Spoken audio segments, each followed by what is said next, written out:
Welcome to Tea Time. Today I am continuing my tea stories, sharing about some of the things around me that are connected to the process of making tea, part of the reason I love it so much.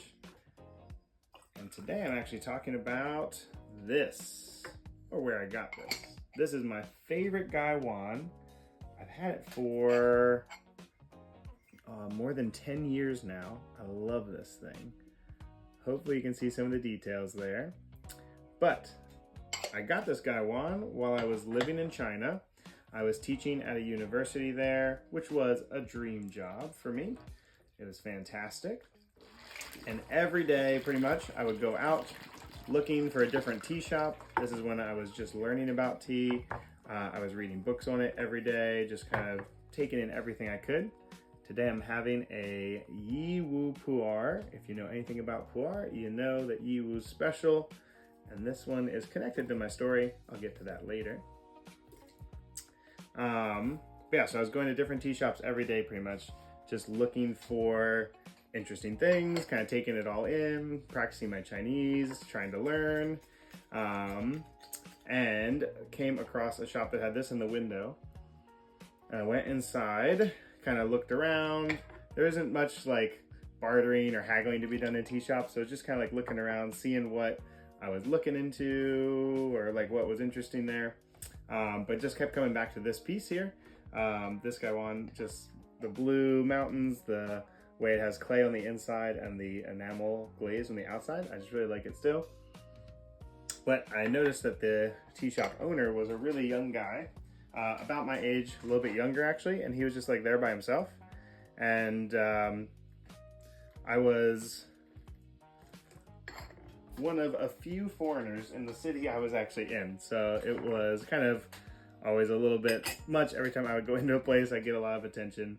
But he just kind of was helping me out, answering questions. His English was a little bit limited, but he was still like kind of engaging in conversation. And then at the very end, when I bought this and left, he just like sent me put a message on his phone and said, "Come back, have tea," which was all I needed, because I did. And he became one of my best friends during that time in China. We still connect today. Every once in a while, he'll just send me a message. I'll send him a message. And a little while ago, I sent him a message specifically asking for some Yiwu Pu'er that I could buy from him. Because when I was in China, he gave me so much tea. Like, he was a tea shop owner, he was younger. His dad actually owned the shop and he ran it for him.